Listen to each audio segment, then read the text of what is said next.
J'ai posé mes deux questions.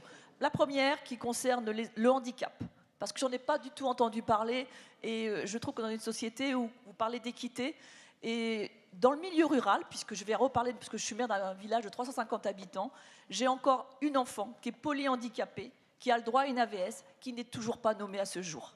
Je trouve ça pas normal. Voilà. On va s'occuper du dossier. Enfin, elle parlait d'un sujet très important qui est le handicap. Sur ce sujet, on a mis les bouchées doubles éducation nationale santé pour les AVS. Bon. Donc les auxiliaires de vie scolaire. Et donc pour aider les enfants à aller à l'école et à être accompagnés à l'école. Ce qui va me permettre de revenir sur aussi un point qui a été tout à l'heure évoqué sur ce sujet par une de vos collègues. Donc on a augmenté les postes et surtout on est en train de les stabiliser parce que le grand problème des AVS c'était qu'elles étaient très précaires.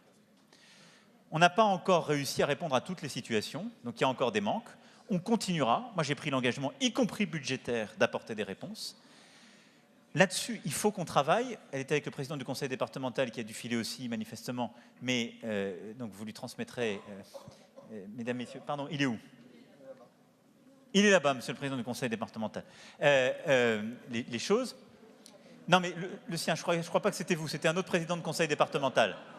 Mais vous êtes concerné aussi.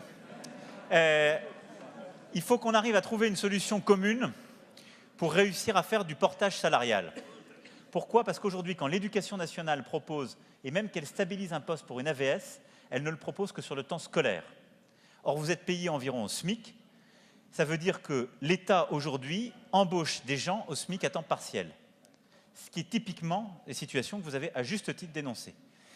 Et donc, un enfant qui est en situation de handicap, il faut qu'on arrive à l'accompagner, y compris hors du temps scolaire. Et là, c'est plus géré par les départements. Et donc, c'est vrai qu'il faut qu'on trouve la bonne solution. J'ai demandé au ministre de regarder avec les départements. Il faut qu'on innove ensemble.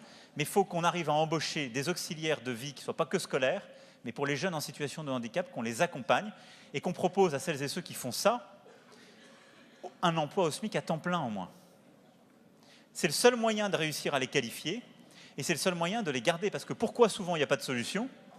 Parce qu'ils abandonnent, ils disent « moi, payer 1 000 €, en plus je dois me déplacer, j'ai des contraintes », ils ne restent pas. Donc ça, c'est un défi qu'on a, il est très concret, mais on va apporter la réponse. En tout cas, moi, je compte sur votre mobilisation parce que ça, c'est entre l'État et les collectivités.